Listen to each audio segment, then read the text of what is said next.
सभी भक्तों का स्वागत है। अभी हम कीर्तन से स्टार्ट करेंगे। जय राधा माधव कुंज बिहारी, जय राधा माधव कुंज बिहारी, जय गोपीजन वल्लभ गिरिवर धारी, जय गोपीजन वल्लभ गिरिवर धारी, यशोदानंदन व्रज जनरंजन, यशोदानंदन व्रज जनरंजन, यमुना तीरावनचारी, यमुना तीरावनचारी, जय राधा माधव कुंज बिहारी, जय राधा माधव कुंज बिहारी, हरे कृष्णा कृष्णा कृष्णा हरे हरे, हरे राम राम राम हरे हरे, हरे कृष्णा कृष्णा कृष्णा हरे हरे, हरे राम राम राम हरे हरे,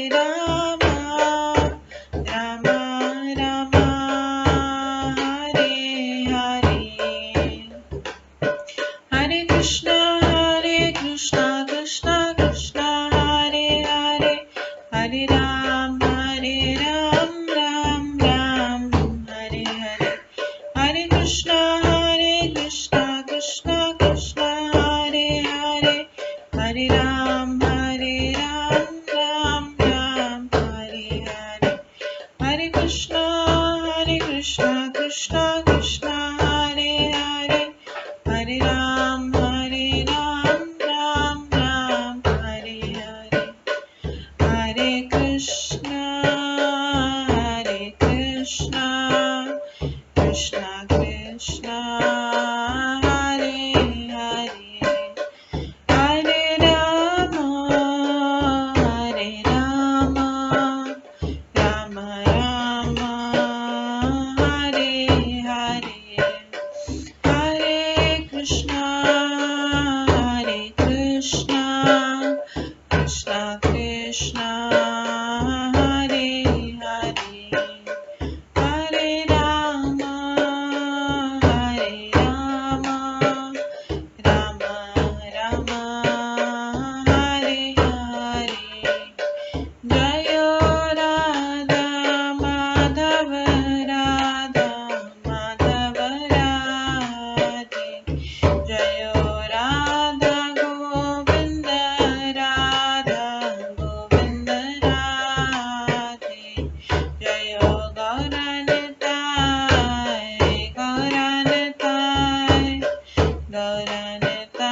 जय गौरनिताय, जय जय प्रभुपाद,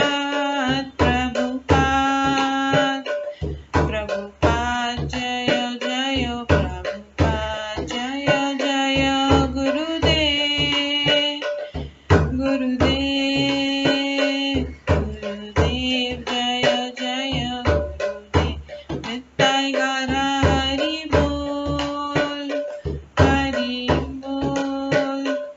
हरि बोल नित्य गौर हरि बोल। गौर प्रेमानंदे हरि हरि बोल। हरे कृष्णा। आज की इस क्लास में सभी भक्तों का स्वागत है। अभी मंगलाचरण से स्टार्ट करेंगे। ओम अज्ञान तिमिरन्धस्य ज्ञानाञ्जनशलाकया चक्षुरुन्मिलितं येन तस्मै श्रीगुरुवे नमः। श्रीचैतन्यमनोभीष्टं स्थापितं येन भूतले स्वयं रूप कदा मह्यं ददाति स्वपदान्तिकम्। वन्देऽहं श्रीगुरो श्रीयुतपदकमलं श्रीगुरुं वैष्णवांश्च श्रीरूपं साग्रजातं सहगण रघुनाथान्वितं तं सजीवं साद्वैतं सावधूतं परिजनसहितं कृष्णचैतन्यदेवं श्रीराधाकृष्णपादान् सहगण ललिता श्रीविशाखान्वितांश्च नमो विष्णुपदाय कृष्णपृष्ठाय भूतले श्रीमते भक्तिवेदान्त स्वामिन्निति नामिने। नमस्ते सरस्वती देवे गौरवाणी प्रचारिणे निर्विशेष शून्यवादी पाश्चात्यदेशतारिणे वाञ्छाकल्पतरुभ्यश्च कृपा सिन्धुभ्येव च पतितानां पावनेभ्यो वैष्णवेभ्यो नमो नमः। जय श्री कृष्ण चैतन्य प्रभु नित्यानंद श्री अद्वैत गदाधर शिवासादि गौर भक्तवृंद।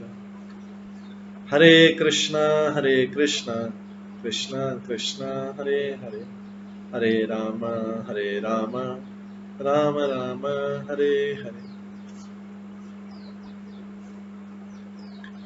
ओम नमो भगवते वासुदेवाय। ओम नमो भगवते वासुदेवाय। ओम नमो भगवते वासुदेवाय। नारायणं नमस्कृत्य नरं चैव नरोत्तमं देवीं सरस्वतीं व्यासं ततो जयमुदीरये। नष्टप्रायेषु भद्रेषु नित्यं भागवत सेवया भगवते उत्तम श्लोके भक्तिर्भवति नैष्ठिकी। कृष्णाय वासुदेवाय देवकी नंदनाय च नन्दगोपकुमाराय गोविन्दाय नमो नमः। सर्ववेदान्तसारमे श्रीभागवतम् इष्यते तद्रसामृतात् नान्यत्र स्याद्रति क्वचित्। आराध्यो भगवान् ब्रजेश कन्यस्तनधाम वृन्दावन रम्या काचिदुपासना व्रजवधूवर्गेण या कल्पिता। श्रीमद्भागवतं प्रमाणम् अमलं प्रेमपुमार्थमः श्रीचैतन्य महाप्रभुमतम् इदं तत्रादरो न परम्। मूकं करोति वाचालं पङ्गुलङ्घयते गिरिं यत्कृपातमहं वन्दे परमानन्दमाधवम्। हरे कृष्णा।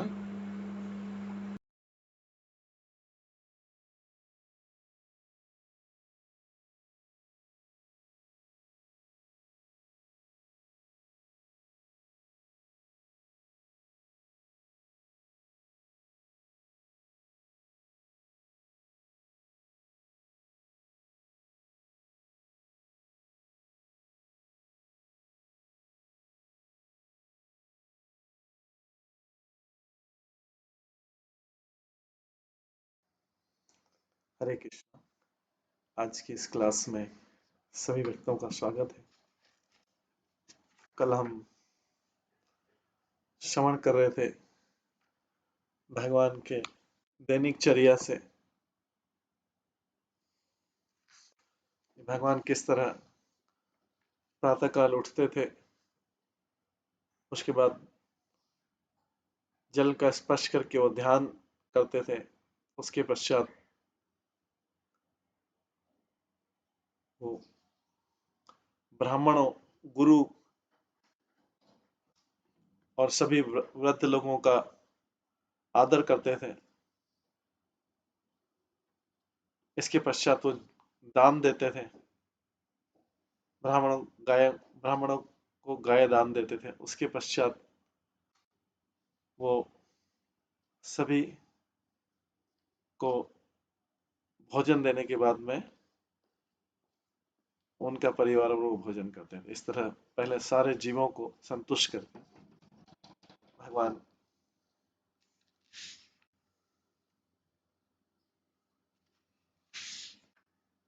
अपना अपना भोजन करते थे। इसी के पश्चात हमने सुना कि एक बार भगवान अपने सुधर्मा सभा में बैठे हुए थे। ये सुधर्मा सभा वो सभा है जहां से जिसमें शोक, मोह, भय, जन्म और मृत्यु, इन सब का जो है कोई इन सब से कोई चिंता नहीं रहती है। शोक, भूख, प्यास, शोक, मोह, जरा तथा मृत्यु से इस धर्मा सभा में व्यक्ति इन 6 भौतिक कष्टों से मुक्त हो जाता था।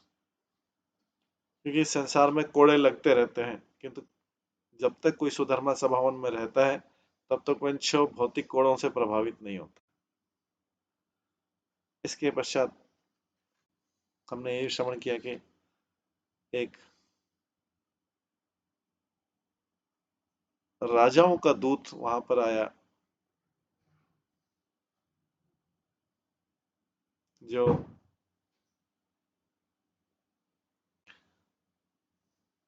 उसने भगवान से प्रार्थना की कि मैं राजाओं, जो 20,000 राजा हैं जिनको जरासंध ने बंदी बना रखा है, उनसे उनकी तरफ से मैं आया हूं, उनको मुक्त करिए। वो राजा आपसे प्रार्थना कर रहे हैं कि वो बंदी बने हुए अभी जरासंध, क्योंकि उन्होंने जरासंध का आधिपत्य स्वीकार नहीं किया था। उसी समय नारद मुनि भी आ गए, जो हस्तिनापुर का हालचाल लेके आए, और युधिष्ठिर महाराज, उन्होंने ये नारद मुनि ने बताया कृष्ण को कि किस प्रकार से युधिष्ठिर महाराज राजसूय यज्ञ करना चाह रहे हैं।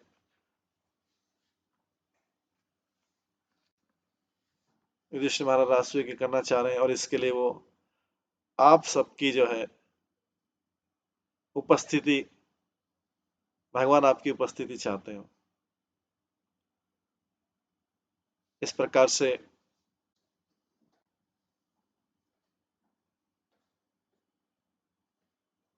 ये सारा सुनने के बाद में भगवान चाहते तो निर्णय ले सकते थे, लेकिन उन्होंने सोचा कि ये निर्णय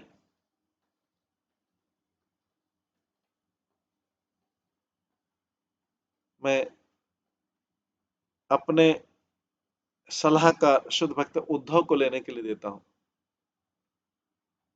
उद्धव जो है भगवान के शुद्ध भक्त हैं और भगवान को उचित सलाह भी देते हैं। भगवान को तो सब कुछ पता है, लेकिन फिर भी वो चाहते हैं कि कोई उन्हें भक्ति के रूप में उचित सलाह दे। इसलिए वो उद्धव से सलाह मांगते हैं कि अभी क्या करना चाहिए। इधर से पांडव लोग बुला रहे हैं राष्ट्रीय यज्ञ के लिए, उधर से राजाओं के उन बंदी राजाओं का दूत आया हुआ है, वो पीड़ित है, वो अपनी जरासंध से छुटकारा चाहते हैं। देखते हैं हम उद्धव क्या सलाह देते हैं। कल तक हमने यहाँ तक श्रवण किया था, उद्धव किस प्रकार की सलाह देते हैं भगवान के लिए। तो देखिए उद्धव भगवान जानबूझ करके ऐसी लीला करें, डायलेमा में, दुविधा में। एक तरफ वो दूत आया हुआ है, इधर से नारद मुनि बोल रहे हैं, पांडव लोग बुला रहे हैं, उधर से राजा लोगों ने भेजा। तो यहाँ पे उद्धव के ऊपर छोड़ दिया, उद्धव बताएंगे कि क्या करना चाहिए। उद्धव इतने इंटेलिजेंट है, भगवान के शुद्ध भक्त होने के कारण अति बुद्धिमान है, और वो क्या सलाह देंगे? भगवान का भक्त क्या सलाह देते हैं? जो भगवान चाहते हैं वही सलाह देंगे।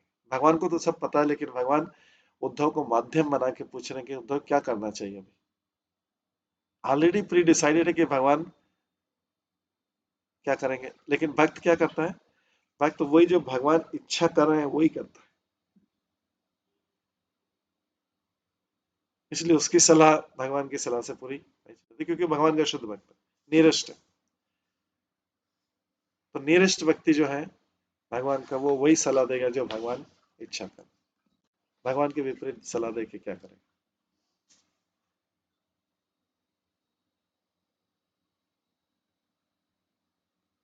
तो इसलिए सलाहकार वही है वास्तव में जो भगवान के क्लोज ले जा सके, उसके विरुद्ध नहीं ले जाए। यहाँ पर इस बैकग्राउंड के साथ में जो अब तक हमने श्रवण किया था, आज हम अगला अध्याय स्टार्ट करेंगे। क्या सलाह भगवान को क्या सलाह मिलती है उद्धव से, जो उनके शुद्ध भक्त हैं और सलाहकार। श्री शुक वाच, ये 10वें स्कंद का 71वां अध्याय 71 है। भगवान की इंद्रप्रस्थ यात्रा इस चैप्टर का नाम। श्री शुक वाच, इति ऋतम् आकर्ण्य देव ऋषि उद्धव ब्रवीत्, सभ्यानाम मतमाज्ञाय कृष्णस्य च महामति। सुखदेव गोस्वामी ने कहा, इस तरह देवर्षि नारद के कथनों को सुनकर और सभाजनों तथा कृष्ण दोनों के मतों को जानकर महामति उद्धव इस प्रकार बोले। कृष्ण भी एक सभासद थे, कृष्ण भी अपना ओपिनियन व्यक्त किया। कृष्ण बोल रहे थे, कृष्ण जानबूझ के कैसा कर, कृष्ण बोलते हैं जरासंध का ये इंपॉर्टेंट काम है, जरासंध से छुड़ाना राजाओं को, बहुत दुखी। उद्धव क्या सलाह देते हैं? बाहरी रूप से भगवान ऐसे बोलते, लेकिन आंतरिक रूप से भगवान तो पांडवों से स्नेह करते हैं। पांडव तो उनके भक्त हैं। तो अभी हम देखते हैं, सभाजनों और कृष्ण दोनों के मतों को जानकर महामति उद्धव इस प्रकार बोले। महामति मतलब जिसकी महामति, मति मतलब बुद्धि। जैसे बोला दुर्मति, कुमति, किसी की मति खराब हो जाती है तो बोल के दुर्मति या कुमति, लेकिन यहाँ पे बोला गया महामति उद्धव। कृष्णश्च महामति उद्धव, बुद्धिमानों में भी बुद्धिमान। भौतिक जगत की बुद्धि नहीं, भगवान के प्रति उनकी जो बुद्धि। तो उद्धव बोलते हैं अभी, श्री उद्धव वाचा, यनुक्तम ऋषिना देव साची वयम यक्षतः त्वया, कार्यम पेत्र श्रेस्त्रिय रक्षा च शरण एषि नाम। उद्धव ने कहा, है प्रभु, जैसे ऋषि ने सलाह दी, नारद मुनि ने सलाह दी है, आपको चाहिए। नारद मुनि एक, कृष्ण और सभासद ये सब एक तरफ थे, एक तरफ मतलब इन्होंने अपना अपना पक्ष रखा, और वो दूत भी था, और उद्धव भी सलाह दे। तो उद्धव बोलते हैं कि नारद मुनि ने जो आपको कहा है कि आपको चाहिए कि आप राजसूय यज्ञ संपन्न करने की योजना में अपने फुफेरे भाई, कजिन जो है युधिष्ठिर की सहायता करें। उद्धव सलाह दे रहे हैं। तो उद्धव ऐसी सलाह देते हैं, ऐसी सलाह देते हैं कि जो पूरी भगवान के फेवर में जाती है, 100% भगवान की। इसलिए भगवान के शुद्ध भक्त, क्योंकि भगवान का हृदय जानते हो। तो ऐसा नहीं कि भगवान अपनी इच्छा वाली सलाह ले, क्योंकि वास्तव में उचित वही है।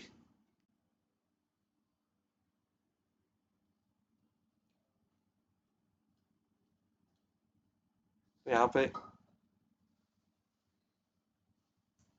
उद्धव सलाह देते हैं, आपको राजसूय यज्ञ पूरा करने में युधिष्ठिर और पांडवों की सहायता करें। हालांकि दूसरी तरफ क्या क्राइसिस है, जरासंध के यहाँ 20,000 राजा बंदी है, उनकी तरफ से दूत आया उनको छुड़ाने का। तो उधर क्राइसिस है, लेकिन इधर तो इजी गोइंग है राष्ट्रीय में जाना। तो भगवान फिर भी क्राइसिस वाले को क्यों नहीं ले रहे हैं? क्योंकि भगवान की फर्स्ट पहली प्राथमिकता है अपने स्नेही भक्तों के लिए हमेशा तैयार है। कोई व्यक्ति बोल सकता है अरे उधर तो लोग मर रहे हैं, जेल में 20,000 राजाओं ने दूध भेजा है, इतनी बड़ी प्रार्थना भिजवाई साथ में, उनका भी तो भला होना चाहिए, क्राइसिस है, इमरजेंसी है।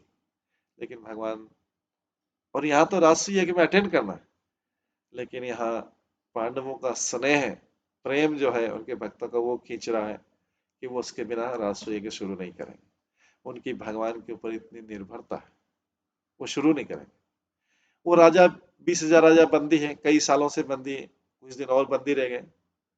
भौतिक जगत से कोई देखा जाता तो बोलता है अरे उधर इमरजेंसी क्राइसिस है, उनको छुड़ाना, ये यज्ञ वज्ञ तो होता रहेगा। लेकिन भगवान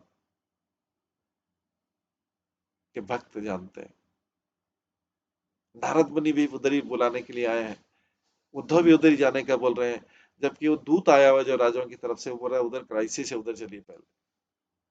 तो अब ऐसे में किसी भी व्यक्ति के लिए एक बहुत बड़ी दुविधा हो जाती, दो लोग एक साथ बुलाने आए हैं और दूत पहले आया है, और ये पांडवों का मैसेज तो बाद में आया है, लेकिन फिर भी भगवान किसको प्राथमिकता दे रहे हैं? भगवान की इच्छा के और भगवान के भक्त किसको प्राथमिकता दे? दोनों भक्त, कि आप पांडवों के राष्ट्रीय यज्ञ में जाइए। क्यों? क्योंकि पांडवों की शरणागति जो है उन राजाओं की, चाहे राजा क्राइसिस के कारण कर रहे हैं अभी, भगवान की प्रार्थना, इतनी बड़ी लंबी प्रार्थना, लेकिन ये तो सदा सदा भक्त है, सदा हमेशा ही, क्राइसिस हो नहीं हो, इजी गोइंग हो, सम्मान देने के लिए बुला रहे हैं। कोई व्यक्ति सोचेगा सम्मान लेके जा रहे हैं, भगवान का स्नेह है उन पांडवों से, इसलिए पहली प्राथमिकता, क्योंकि वो पूरी तरह सरेंडर है, वो अपना काम शुरू नहीं करेंगे, कुछ भी स्टार्ट नहीं करेंगे जब तक भगवान नहीं पहुंचे। उनकी निर्भरता भगवान के ऊपर इतनी ज्यादा है। राजा लोग तो बंदी होके भी जी रहे हैं, कुछ दिनों और रह लेंगे, और राजा तो अभी भी शरणागत हुए, क्राइसिस में, दुख में।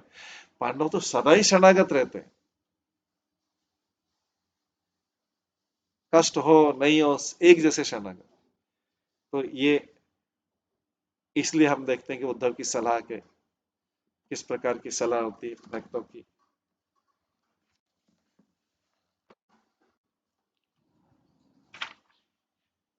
भक्तों की सलाह किस प्रकार से होती है, हम उद्धव की सलाह से देख सकते हैं।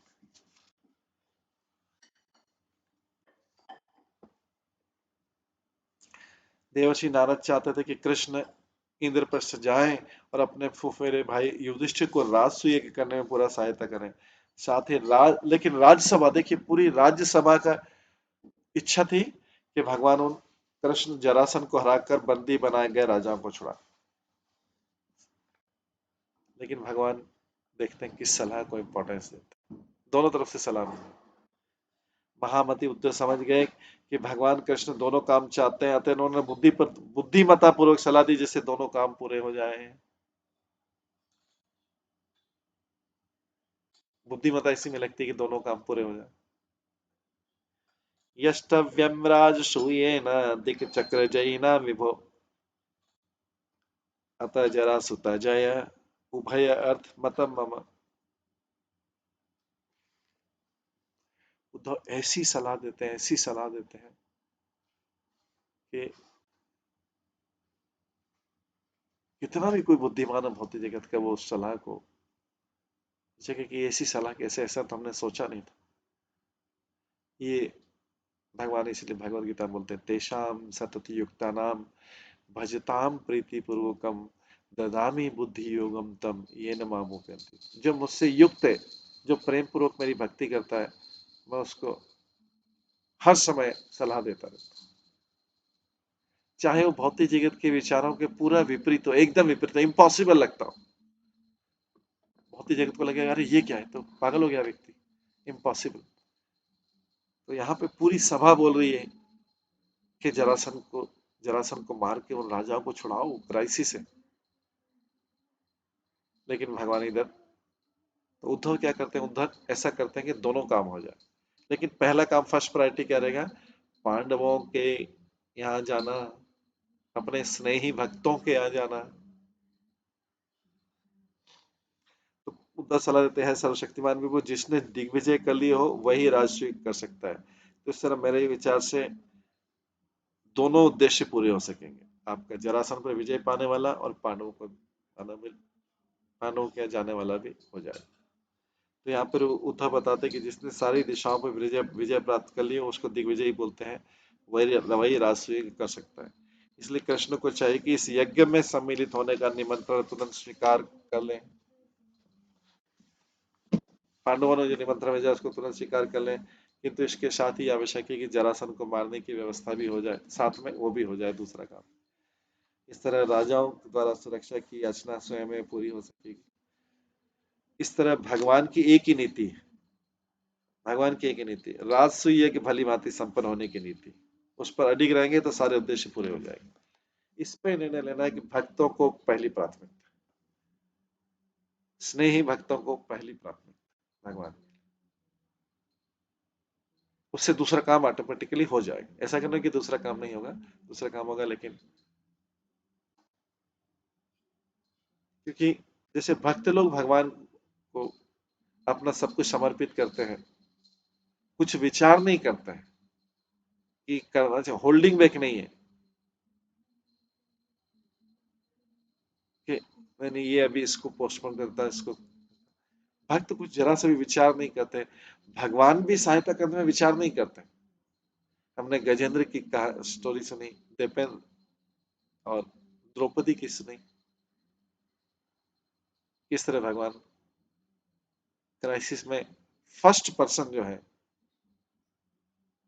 वो भगवान भक्त के लिए। अभक्त तो फिर बहुत सारी चीजें ढूंढता रहता है। पहले डॉक्टर आएगा, वकील आएगा, चार्टेड अकाउंटेंट आएगा, जैसा जैसा क्राइसिस हो पुलिस आएगा, उसके कांटेक्ट आएंगे, उसके संबंधी आएंगे, उसके मित्र तथाकथित मित्र आएंगे, सब तथाकथित संबंधित है, वो सब उनके बारे में विचार करता है। लेकिन जो भक्त होता है पहला विचार ही भगवान की तरफ, उसके पास उसका कोई दूसरा ऑप्शन सोचता नहीं है। उसको पता है कि दूसरा ऑप्शन कुछ काम नहीं आने वाला है। तो यहाँ पर भगवान की राशि, भगवान को सिंपैथी पहले आ जाती। इधर बड़ा क्राइसिस चला लेकिन पहले सहानुभूति आती है भक्तों के साथ, क्योंकि भक्त लोग भी ऐसा कर चुके हैं, तो भगवान तो आदान प्रदान करते हैं। वो संसार के सारे कष्ट इसलिए सहते हैं कि भगवान प्राथमिकता में बना है। अगर भगवान लास्ट प्रायोरिटी में तो कैसे हो भक्त। तो श्री रूप गोस्वामी भक्ति रसामृत सिंधु में भगवान कृष्ण के गुणों में से कि भगवान चतुर है, इंटेलिजेंट, जिसके अर्थ है कि एक साथ अनेक कार्य करने की क्षमता है उसमें, एक साथ अनेक कार्य कर सकते हैं, लेकिन उसमें फर्स्ट प्रायोरिटी क्या रहेगा उनका, भक्तों के प्रति स्नेह। जैसे भक्तों का भगवान के प्रति स्नेह, भगवान का भी फर्स्ट प्रायोरिटी भक्ति, सब बाकी बाकी प्रायोरिटी बाद। तो भगवान इस तरह से जब वो कार्य किया जाता है, उच्च लेवल का कार्य किया जाता है, तो देखा जाता है सारे कार्य अपने आप हो जाते हैं, स्मूथली हो जाते हैं। हालांकि उसमें इस संसार का हमें बहुत विरोध का सामना करना पड़ता है, बहुत ज्यादा विरोध का, लेकिन वही कार्य पूरा होने कर से बाकी सारे कार्य पूरे हो जाते। तो परीक्षा का समय रहता है हमेशा, जो विरोध रहता है वो रहता है सारा टफ टेस्ट रहता है।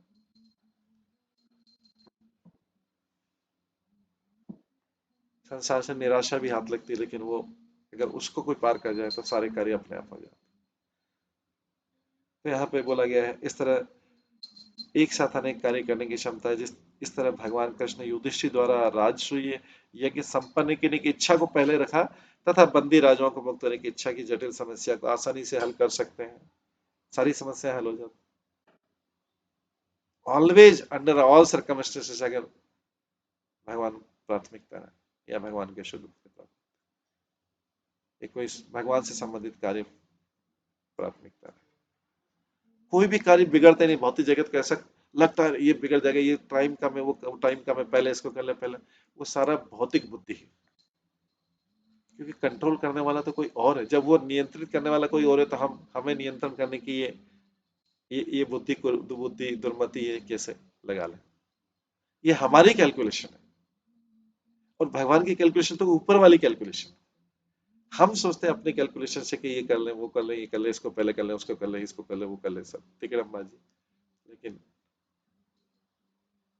ऊपर उसके ऊपर कोई कंट्रोल कर रहा है, ये हम भूल जाते हैं। कि उसको सरेंडर तो सारे कार्य स्मूथली हो जाएंगे। तो जो भक्त होते हैं चाहे कितना भी संघर्ष करके वो निश्चित करते हैं कि पहले भगवान से संबंधित करें। यही उनकी परीक्षा का समय रहता है। इस तरह भगवान कृष्ण युधिष्ठिर द्वारा राजसूय यज्ञ संपन्न करने की इच्छा तथा बंदी राजाओं के मुक्त होने की इच्छा को जटिल समस्या को निस्संदेह आसानी से हल कर सकते हैं। जबकि सारे सभासद चाह रहे थे, सभासद मतलब जैसे संसारी लोग होते, सभासद चाह रहे थे कि पहले तो जरासंध को मारने जाए, किंतु कृष्ण अपने प्रिय भक्त उद्धव को इस समाधान का श्रेय प्रदान करना चाहते थे, इसलिए विवेक दिख रहे हैं। भगवान को सब कुछ पता था क्या करना है, लेकिन उद्धव को श्रेय देना चाहते थे कि उद्धव कितने बुद्धिमान सलाहकार, कितने बुद्धिमान है, क्योंकि हमेशा भगवान के शुद्ध बने। आगे चौथे श्लोक में अस्माकं च महानर्थ हि एतेनैव भविष्यति यश च तव गोविंद राज्ञा बद्धान विमुच्यत। उद्धव बोलते हैं इस निर्णय से हमें बहुत बड़ा लाभ होगा और आप राजाओं को भी बचा सकेंगे, इस तरह गोविंद आपका यश बढ़ेगा। तो उद्धव कौन सी सलाह दे रहे हैं? जिससे गोविंद का यश बढ़े, गोविंद की महिमा बढ़े।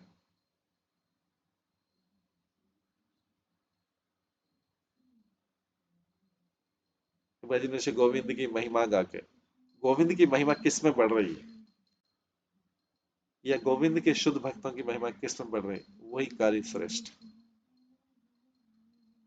इस संसार में और कोई एडवाइस और कोई सलाह की जरूरत नहीं है,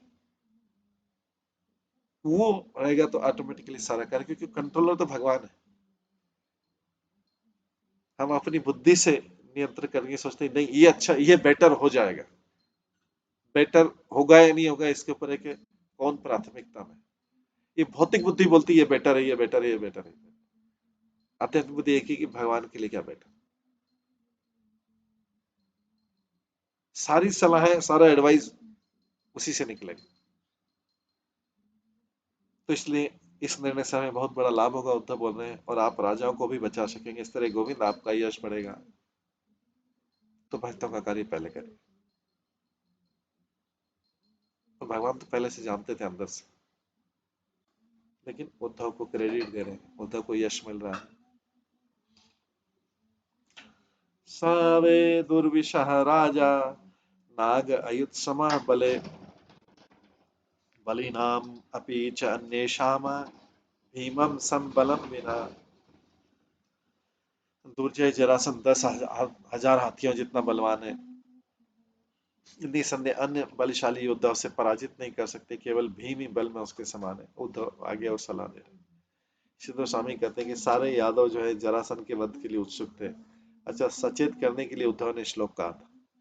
जरासंध की एकमात्र मित्र भीम के हाथ ही संभव थी। तो श्री विश्वनाथ चक्रवर्ती कहते हैं कि उद्धव ने ज्योति राग से तथा अपने गुरु बृहस्पति से सीखे अन्य ज्योतिष ग्रंथों से पहले ही निष्कर्ष निकाल लिया था।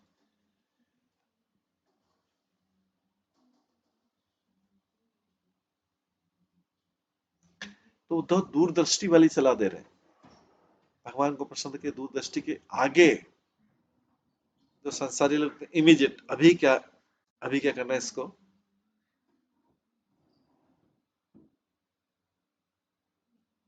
शॉर्ट साइटेडनेस, चाहे वो आगे डैमेज करे, सारी चीजों को डैमेज कर दे।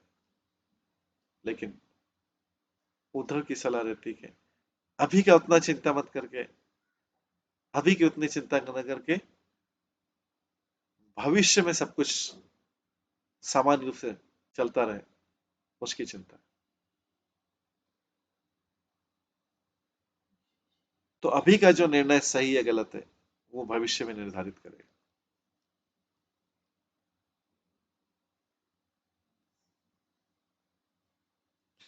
वे रथे सतु जेतव्य मां शतक्षोणी युत ब्राह्मण्य अभ्यर्थ विप्रे न प्रत्याख्याति करिचित। आगे जरासंध को मारने का प्लान भी चल रहा है, तो यहाँ पे बोला जा रहा है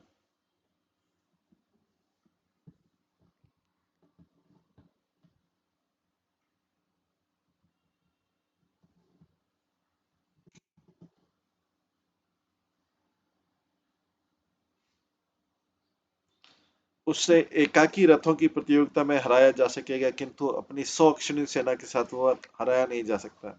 और जरासंध जो है ब्राह्मण संस्कृति के प्रति इतना अनुरक्त है कि वो ब्राह्मणों की याचनाओं को कभी मना नहीं करता।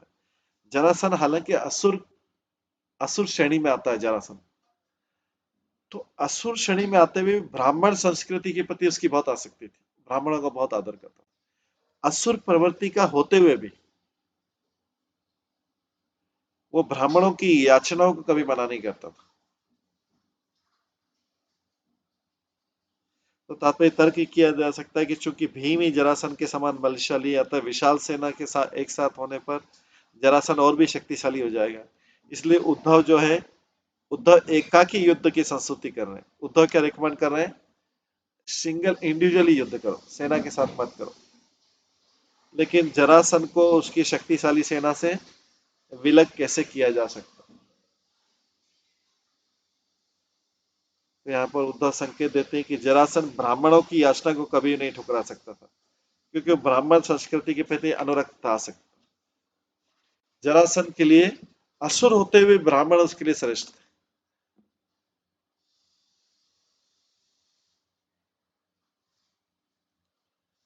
ब्रह्मवेशधर गत्वा तम भिक्षेत व्रकोदर अनिष्यन्ते न संदेह वे रथे तव सन्निधो।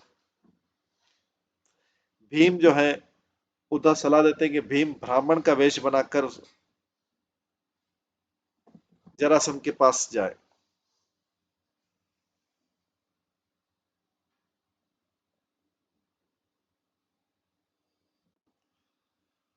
भीम जो है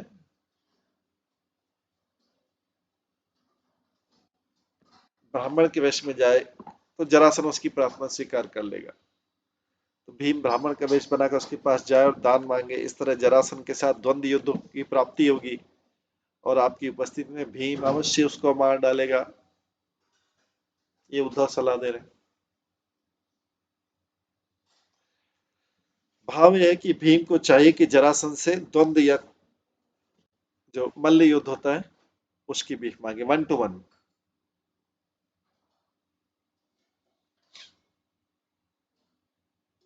निमित्तम परम ईशस्य विश्व सर्ग निरोधय हिरण्यगर्भ सर्वश्च कालस्य रूपिणा तव।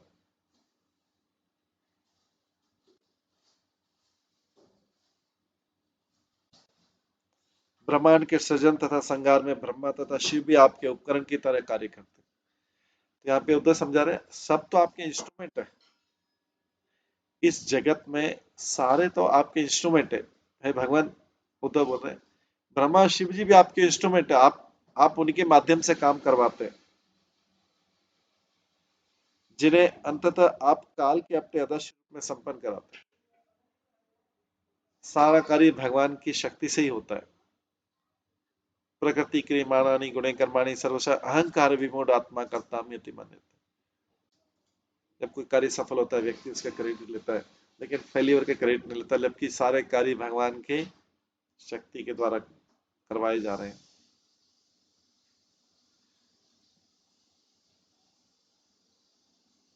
तात्पर्य उद्धव यहाँ बतलाते कि वस्तुतः भगवान कृष्ण स्वयं ही जरासंध की मृत्यु का कारण बनेंगे, भीम तो मात्र उपकरण रहेंगे। भगवान अपनी अदृश्य काल शक्ति के द्वारा संपूर्ण ब्रह्मांड का सृजन और संहार करते हैं, जबकि ब्रह्मा तथा शिव जैसे बड़े बड़े देवता भगवान की इच्छा के उपकरण है। जीव तो उपकरण है ही, सिर्फ ब्रह्मा जी शिव जी भी उपकरण है। भगवान उनको एज ए इंस्ट्रूमेंट बना के उनको यूज करते हैं अपना कार्य कराने के लिए। इस तरह वो भगवान की सेवा करते हैं। अगर भगवान की इच्छा के अनुकूल कोई कार्य किया जाए तो वो सेवा कहलाता है। तो यहाँ पे ब्रह्मा जी शिव जी करते हैं अनुकूले न कृष्णानुशीलनम भक्ति उत्तम। भक्ति क्या कहलाता है? या भक्ति या सेवा जो भगवान के अनुकूल कार्य वो भक्ति या सेवा। जो अपने अनुकूल हो वो हुआ इंद्रिय तृतीय भोग। तो कई बार देखा जाता है कि जो अपने अनुकूल कार्य उसको हम भक्ति के रूप में ग्लोरीफाई करते हैं, सेवा के रूप में कि हमने सेवा की। वास्तव में अपना अनुकूल हमने अपना टाइम पास किया।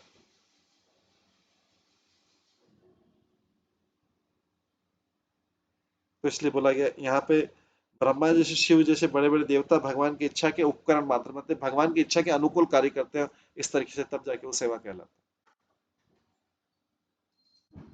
भगवान इसलिए बोलते हैं यद करोषि यद अश्नासि यद जुहोषि ददासि यद यद तपस्वी से कौन्तेय तत्कुरु पुरुष मद अर्पण। सारे जो कार्य करो लेकिन मेरे लिए करो। जो कुछ तुम करते हो, जो कुछ खाते हो, जो कुछ और यज्ञ तप करते हो, मेरे लिए करो।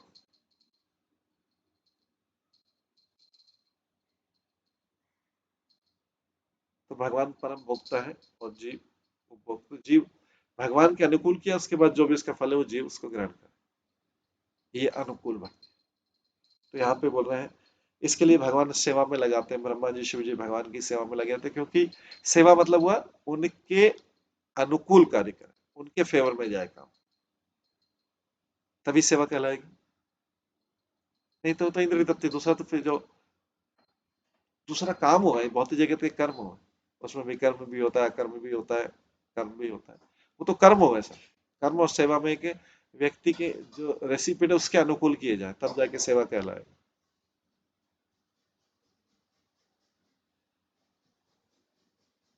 तो वो यहाँ पे बता रहे हैं अतः भीम को बलशाली जरासंध का वध करने में तनिक भी कठिनाई नहीं होगी, क्योंकि वे भगवान के उपकर की तरह कार्य करेंगे। इस तरह भगवान की व्यवस्था से उनका भक्त भीम यशस्वी होगा। अरे देखिए यहाँ पे भगवान भीम को उपकरण के रूप में यूज करेंगे और क्रेडिट भीम को देंगे। भगवान अगर उनके अनुकूल कार्य होता है तो भगवान क्रेडिट उसको देते हैं, लेकिन पहले भगवान को अनुभव होना चाहिए कि मेरे अनुकूल है। अगर भगवान को अनुभव नहीं कि कार्य मेरे अनुकूल है तो हम जबरदस्ती कैसे कर सकते हैं भगवान, मैं तो ये आपके लिए तो कर रहा था, ये तो भगवान के ऊपर दोष हो जाएगा, भगवान मैं आपके लिए तो कार्य कर रहा हूँ।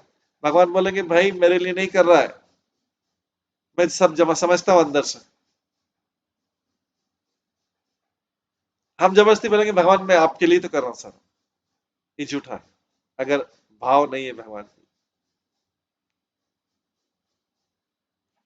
लेकिन जब भगवान के लिए कार्य होता है भगवान उस भक्त को पूरा यश देते हैं, चाहे उसने तिनके भर का काम किया हो, लेकिन यश उसको कई गुना यश दे देते हैं। ये भगवान इस प्रकार से रेसिप्रोकेट करते हैं। जब उन्हें वास्तव में पता लग जाए कि ये कार्य मेरी इच्छा के अनुकूल मेरे लिए ही किया जाए, वास्तव में पता लग जाए, लोग क्या करते हैं भारी रूप से वो नहीं। हो सकता है कि हम मंदिर जाते हैं भगवान की सेवा करते हैं लेकिन वो वास्तव में भगवान स्वीकार भी नहीं करते। हाँ, सारे लोग हमें बोलते हैं कि हम सेवा कर रहे हैं, सारे लोग बोल रहे हैं, लेकिन भगवान तो नहीं बोलते। उद्देश्य है कि भगवान बोले या रेसिप्रोकेट करें। आगे बोला गया है गायन्ति ते विशत कर्म ग्रहेषु देव्यो राज्ञां सशत्रु वधमात्म मोक्षणम् गोप्य च कुञ्जरपते जनकात्मजाया पित्रो च लब्धशरणामनिमयम् च।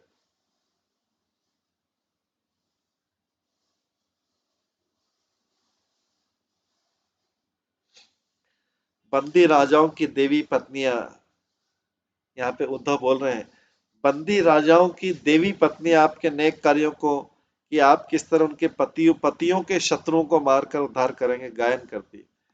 वो स्त्रियां वो स्त्रियां इसलिए गायन कर रही हैं कृष्ण का कि कृष्ण उनके पतियों को जरासंध से मुक्त करा दे,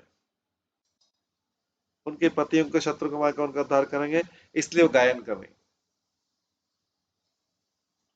गोपियां भी आपका यशोगान करती है कि आपके किस तरह गजेंद्र के शत्रु को, जनक की पुत्री सीता के शत्रु को तथा अपने माता पिता के शत्रु को मारा। इसी तरह जिन मुनियों ने आपकी शरण ले रखी वे भी हमारी तरह ही आपका यशोगान करते हैं।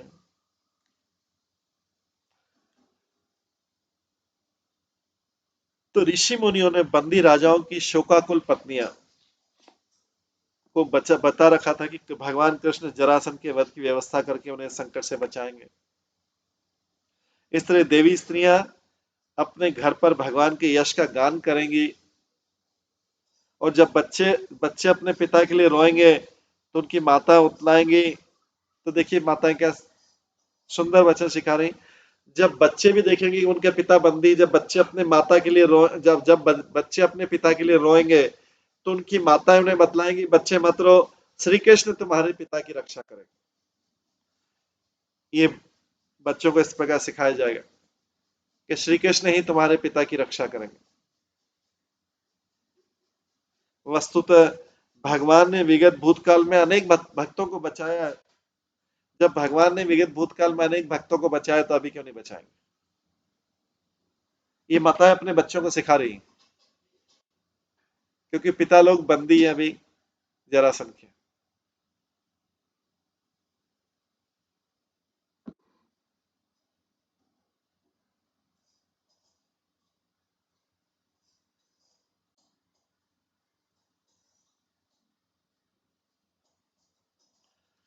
जरासंध वध कृष्ण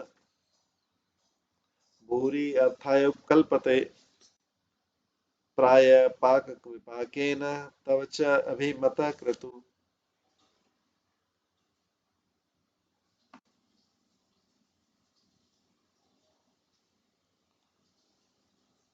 उद्धव कह रहे हैं, अभी उद्धव भविष्यवाणी भी कर सकते हैं, भगवान के शुद्ध भक्त हैं। तो उद्धव कह रहे हैं, हे कृष्ण, जरासन का वध निश्चित ही उसके विगत पापों का ही फल है। इससे प्रसूत लाभ होगा, निसंदेह इससे आपका मनवांछित यज्ञ संभव हो सकेगा।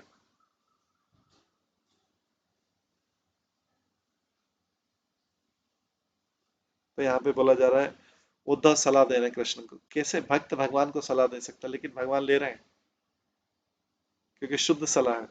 हे कृष्ण, जरासन का वध निश्चित ही उसके विगत पापों का ही फल है, इससे प्रभुत लाभ होगा, निसंदेह से आपका मनवांछित यज्ञ संभव हो सकेगा। तो तात्पर्य में सीधा स्वामी व्याख्या करते हैं, भूय अर्थ शब्द बतलाता है कि जरासन की मृत्यु होने से शिशुपाल को मारना तथा अन्य लक्ष्यों को पूरा करना आसान होगा। महान भाष्कर श्रीधर स्वामी भी बतलाते हैं कि पाक शब्द सूचित करता है कि राजा लोग अपनी शुद्धता के कारण बच जाएंगे, और विपाके सूचित करता है कि जरासन अपनी दुष्टता के कारण मरेगा। पाक और विपाकन, पाक मतलब होता है, पाक शब्द सूचित करता है राजा लोग अपनी शुद्धता के कारण बच जाएंगे, और विपाकन मतलब होता है जरासन अपनी दुष्टता के कारण मारा जाएगा। हर हालत में उद्धव द्वारा बताई गई योजना राजसूय संपन्न किए जाने के लिए अत्यंत उपयुक्त है, जो भगवान तथा युधिष्ठिर इत्यादि भगवान के शुद्ध भक्त पांडवों की इच्छा थी। श्री शुकवाच इति उद्धव वच राजन् सर्वत्र भद्रमच्युतम् देव ऋषि यदुवृद्धा च कृष्ण च पत्य पूजन। सुखदेव गोस्वामी ने कहे, राजन, देवर्षि नारद, वरिष्ठ यादव जन तथा कृष्ण सबों ने उद्धव के प्रस्ताव का स्वीकार किया। सबों ने उद्धव का प्रस्ताव किया। भगवान के शुद्ध भक्त सलाह दे रहे हैं तो सबको ही स्वीकारी हो गई ऑटोमेटिक। हाँ, जिस मटेरियलिस्टिक व्यक्ति का उद्देश्य दूसरा है वो उसको शुद्ध भक्ति की सलाह नहीं है, क्योंकि उससे उसका उद्देश्य पूरा नहीं हो रहा है, उसका भौतिक उद्देश्य पूरा नहीं हो रहा, उसका स्वार्थ पूरा नहीं हो रहा।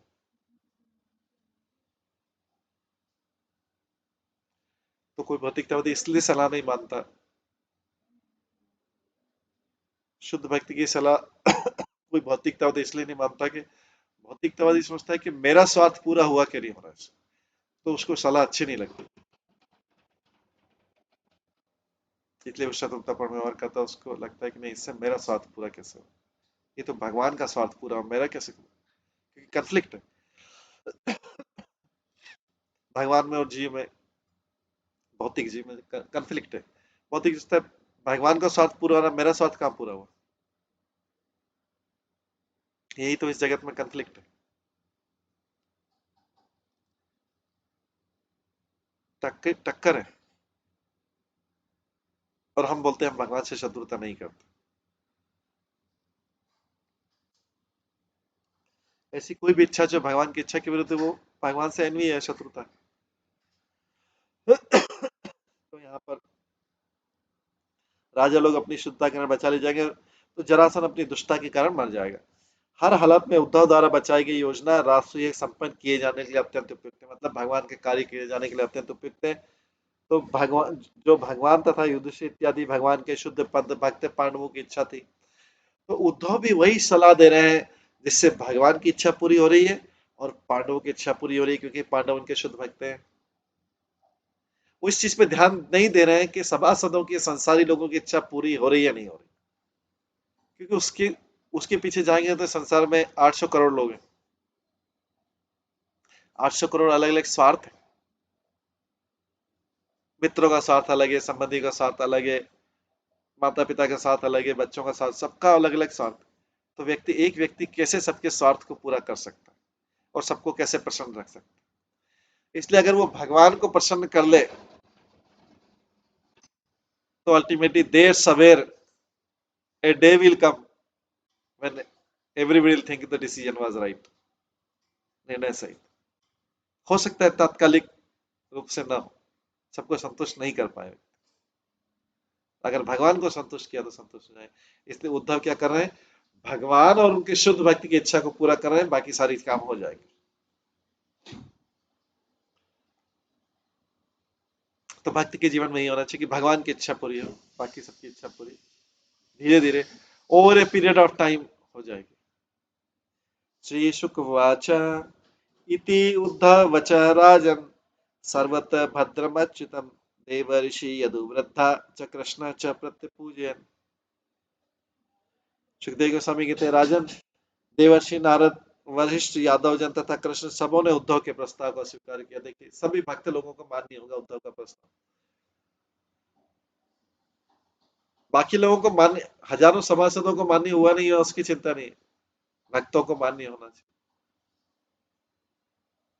क्योंकि व्यक्ति अगर संसार की इच्छा को पूरी करने लगा, संसार में तो अलग अलग संबंधी हैं, अलग अलग मित्र हैं, अलग अलग पारिवारिक जन, अलग अलग, और वो सबको संतुष्ट करने का प्रयास करेगा, पता चलेगा सभी असंतुष्ट हो गए, क्योंकि उस प्रोसेस में भगवान को भूल गया, भगवान को व्यक्ति भूल गया, भगवान को संतुष्ट नहीं कर पाया। क्योंकि उस विधि में सबको संतुष्ट करने में पता चला कि उसने संतुष्ट करने का प्रयास किया, सबका आशीर्वाद भी मिल जाता है उस समय, सबका सब प्रशंसा मिल जाती है, लेकिन उसके तुरंत बाद अगली इच्छा पूरी नहीं हो तो वो आशीर्वाद श्राप में बदल जाता है। हर बार व्यक्ति संसार के लिए कुछ करता है, कुछ कुछ आशीर्वाद, वो प्रसन्न हुआ क्षण के लिए, कुछ दिन के लिए प्रसन्न हुआ, उसकी अगली इच्छा पूरी नहीं, या फिर वो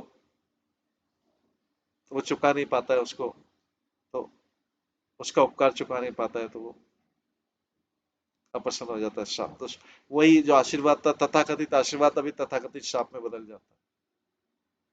ये संसार ऐसे चलता है, लेकिन भगवान का जो आशीर्वाद है, भगवान के प्रयास में एक कण भी कर लिया, एक कण भी कार्य कर लिया भगवान के प्रयास में, वो जन्मों जन्मों तक रहेगा, कभी रिवर्स नहीं होता। भगवान को जो आशीर्वाद है श्राप में नहीं बदलता, कि जैसे कोई दूसरा कार्य सब लोग बड़ा बोला भरा बोलते।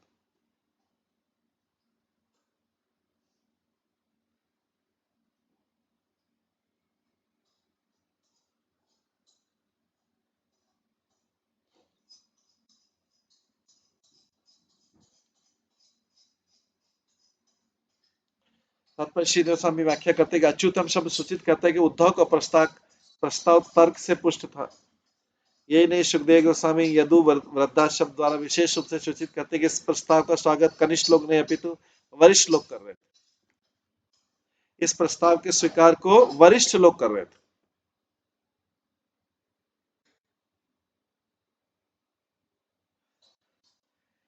अनिरुद्ध जैसे युवक राजकुमारों को उद्धव का प्रस्ताव रुचिकर नहीं लगा, क्योंकि वे जरासंध की सेना से तुरंत युद्ध करना चाह रहे थे, वो तो झगड़ा करना चाह रहे थे।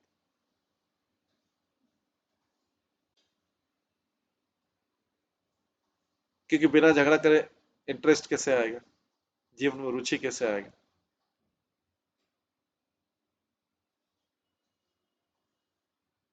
इसलिए वे जरासंध की सेना तुरंत युद्ध करना चाहते, इसलिए उनको उद्धव का प्रस्ताव ठीक नहीं लगा सामान्य जनों को।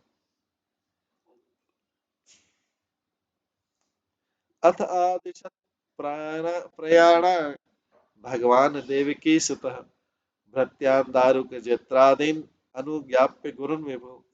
देवकी पुत्र सर्वशक्तिमान भगवान ने अपने वरिष्ठ से विदा होने की अनुमति मांगी। भगवान ने बोला ठीक है, उद्धव ने जो सलाह दी मैं तुरंत करता हूँ, अभी भगवान तैयार हो गए।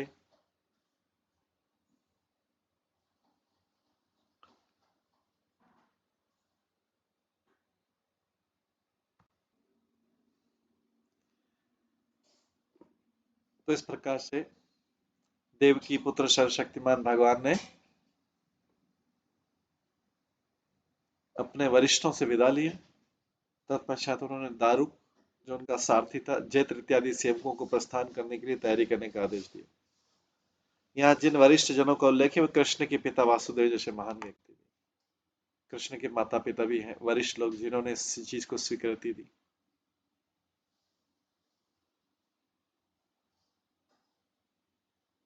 इसलिए जो वरिष्ठ और स्पिरिचुअली एलिवेटेड है, जैसे भगवान के पिताजी, उनकी सलाह मानी गई।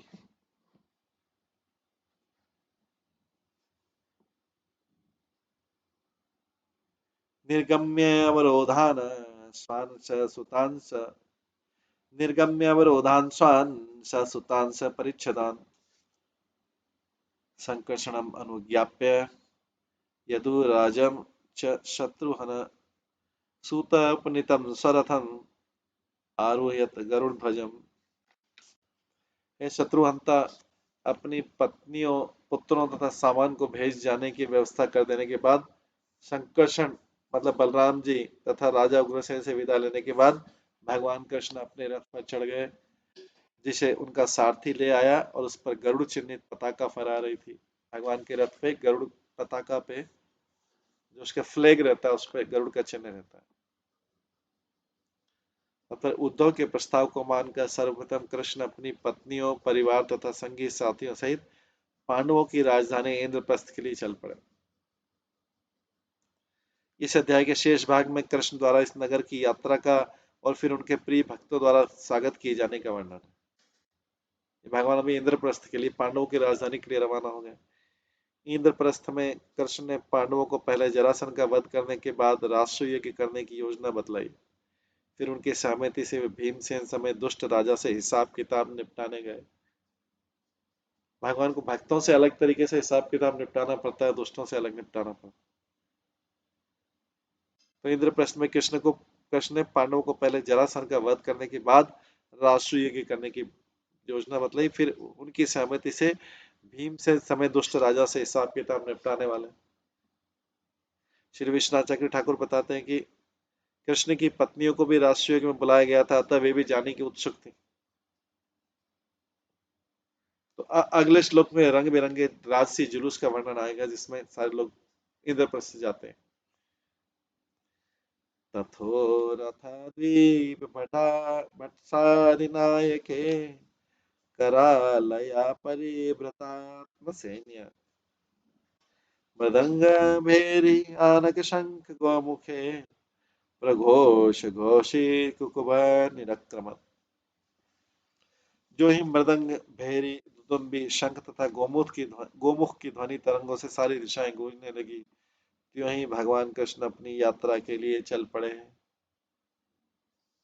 उनके साथ में रथों, हाथियों, पैदलों तथा घुड़सवारी के सेना दलों के मुख्य अधिकारी थे। वे चारों ओर से अपने भयानक निजी रक्षकों द्वारा घिरे हुए थे।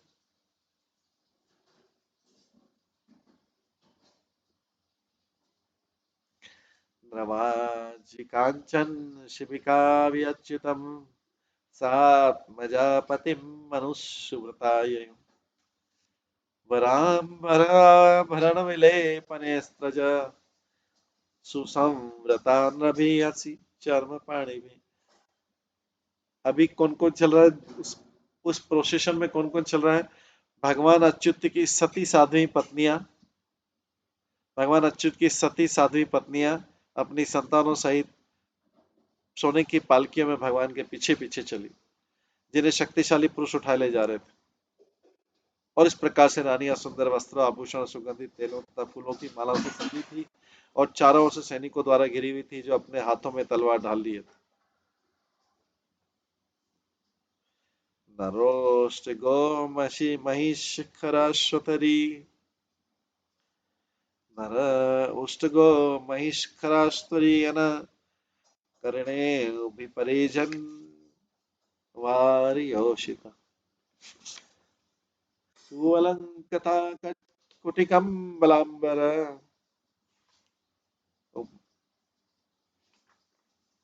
सुअलंकथा कुटिक अम्बलांबर आदि उपस्कराय अदुज्य सर्वतः। वे चारों जो उनकी रानियां थी चारों से खूब सजी सजी थी। वे राजघराने की सेविकाएं तथा राज दरबार की पत्नियां थी चल रही थी। वे पालकियों तथा ऊंट बैलों भैंसों गधों खच्चरों और बैलगाड़ियों तथा हाथियों पर सवार थे। उनके वाहन घास के तंबुओं कंबलों वस्त्रों तथा यात्रा की अन्य सामग्री से खचाखच भरे हुए।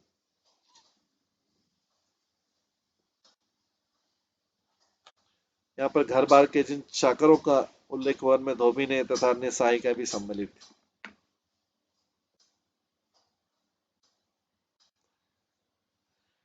बलम बृहद्ध्वज पटछत्र चामरे वरायुधाभरण किरीट वर्म भी दिवांशु भी तुमल रवम बभो रवे यथा क्षुभित तिमिंगल उर्मि भी। भगवान की सेना राजसी छाते चामर पंखों तथा लहराती हुई पताकाओं के विशाल ध्वजों से युक्त थी। दिन के समय सूर्य की किरणें सैनिकों के उत्तम हथियारों गहनों किरीट तथा कवचों से परावृत होकर चमक रही थी। इस प्रकार जय जयकार तथा कोलाहल करती हुई कृष्ण की सेना ऐसी लग रही थी मानो शुद्ध लहरों तथा तिमिंगल मछलियों से आलोड़ित समुद्र। अथो मुनि यदुपतिना सभाजित प्रणम्य तं हृदि विदधत् विहाय स निशम्य तत् व्यसितं महत् अर्हणो मुकुंद संदर्शन निवृत्त इंद्रिय। यदुओं के प्रमुख श्री कृष्ण द्वारा सम्मानित होकर नारद मुनि ने भगवान का नमस्कार किया।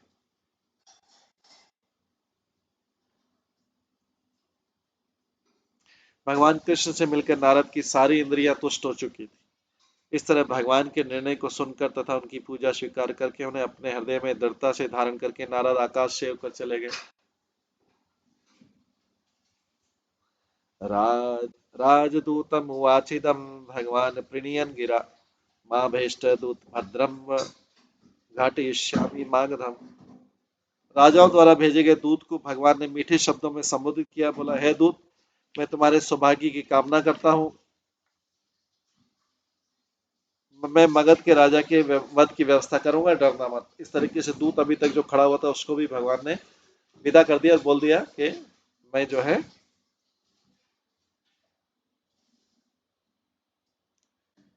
मैं आपके राजाओं को मुक्त कराऊंगा। उस दूत को भी इस प्रकार से भेज दिया। नारद मुनि को भी नमस्कार किया। भगवान कृष्ण से मिलकर नारद मुनि की सारी इंद्रियां तुष्ट हो चुकी थी।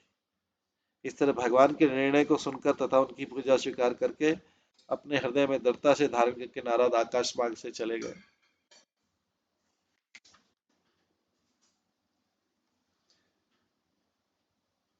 इति उक्त प्रसीत दूत यथावत अवदत्त नृपान ते अपि संदर्शम शौर्य प्रत्यक्षेन यतमुक्षवत। इस प्रकार कहे जाने पर दूत चला गया और जाकर राजाओं से भगवान का संदेश सही से सुना दिया।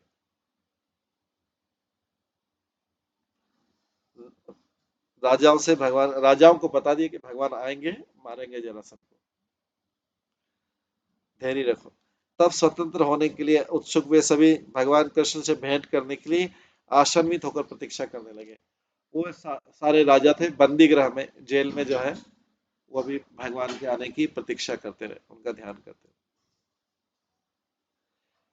तो यहाँ पे जीव गोस्वामी बता रहे कि ये राजा सब मजबूरी में थे, तो सारे एकमात्र कृष्ण पर ही अपनी दृष्टि जमाए हुए, क्योंकि अभी जेल से छूटना है। तो कृष्ण का अभी सारे राजाओं में एकाग्रता आ गई कृष्ण के प्रति।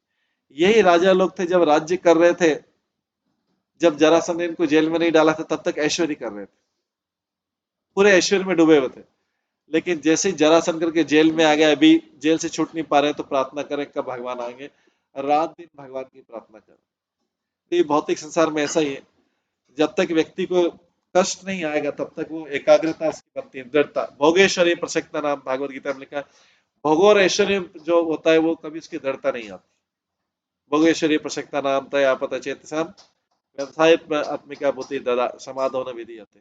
वो एकाग्रचित नहीं हो पाता क्योंकि भोग और ऐश्वर्य उसको एकाग्रचित नहीं होने देते। मित्र संबंधी परिवारगण ये सब उसको एकाग्र, क्योंकि जब तक कि वो ऐश्वर्य मिल रहा है उसको, वो भगवान के प्रति एकाग्र नहीं हो पाता।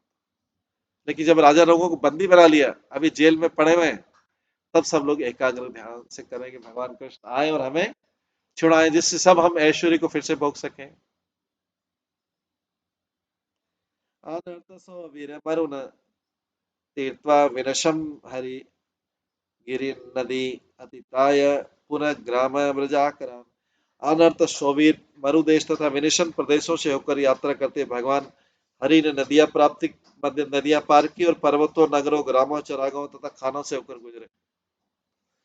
ततः दश ततः तीर्त्वा मुकुंद अथ सरस्वितम पांचालन अथ मत्स्याना च शक्र प्रस्थम अथागमन।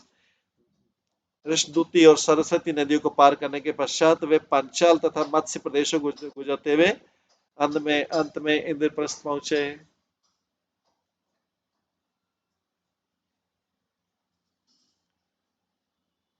भगवान इस तरह से सारे प्रदेशों की यात्रा करते हुए पांडवों के निवेदन पर इंद्रप्रस्थ पहुंचे। पांडवों के निवेदन पर, युधिष्ठिर की सलाह पर, नारद मुनि के आग्रह पर भगवान यहाँ पे पहुंचे। तो देखिए दो चीज, भगवान उसी सलाह को मान रहे हैं जिसमें सारे भक्त इन्वॉल्व हैं। दूसरी सलाह जिसमें सभासद बोला कि जरासंध को भगवान बोले वो बाद में करें, उसको उसको पोस्टपोन कर दिया। ये भगवान के कार्यों की प्राथमिकता।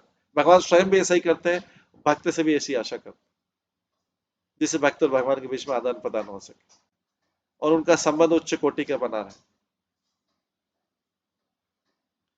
ठीक है, तो आज समय होने जा रहा है, अभी हम इसको यहीं पे विराम देते हैं। इसके आगे का हम अगली क्लास में करेंगे, कल की क्लास में। सभी भक्तों का बहुत बहुत धन्यवाद। तो भगवान की जो इंद्रप्रस्थ यात्रा है उसका हम वर्णन आगे कंटिन्यू करेंगे। हरे कृष्णा। सभी भक्तों का बहुत बहुत धन्यवाद। सभी भक्तों के लिए एक बार हरे कृष्ण महामंत्र का जप करते हैं। हरे कृष्णा कृष्णा कृष्णा हरे हरे, हरे राम राम राम हरे हरे। श्रीमद् भागवतम महापुराण की जय। श्री प्रभुपाद की जय। सभी आचार्य गणों की जय। जैसा कि हमने बताया, कल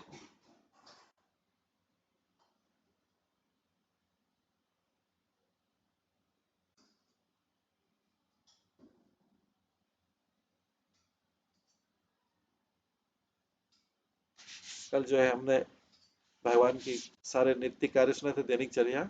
आज उसके क्या कार्य दैनिक चर्या के बाद में जो है द्वारका में और कौन कौन सी लीलाएं करते हैं उसका श्रवण चल रहा है। हरे कृष्ण।